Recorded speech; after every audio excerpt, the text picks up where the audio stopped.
مساء الفل. النهارده هدردش معاكم في موضوع بيمس كل واحد فينا، موضوع مهم جدا.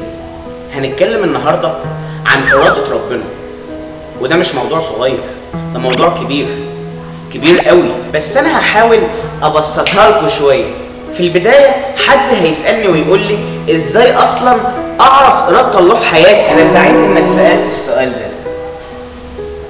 الموضوع ببساطه انك تقدر تفرق بين الحاجات اللي بتحب تعملها والحاجات اللي ما بتحبهاش، الحاجات اللي بتعرف تعملها والحاجات اللي ما بتعرفش تعملها.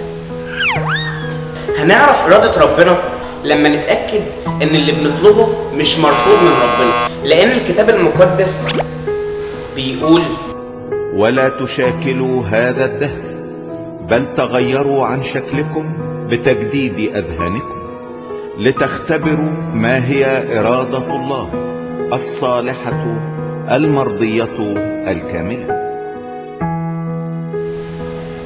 طب ولو عملنا كل الكلام ده وربنا ما حققش طلبتك، يبقى في الغالب الطلبة دي ضد إرادة ربنا، أو إنك محتاج تصبر حبتين.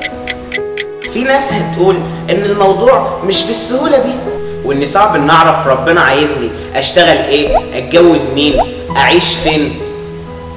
يبقى أنتوا فاهمين غلط، لأن ربنا عايزك أنت اللي تاخد القرارات، بس برضه القرارات دي تتفق مع خطة ربنا.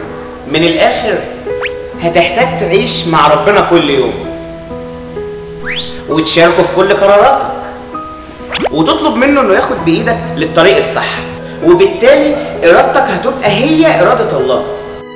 من الآخر اعمل اللي تقدر عليه باللي معاك وسيب النتيجة على ربنا.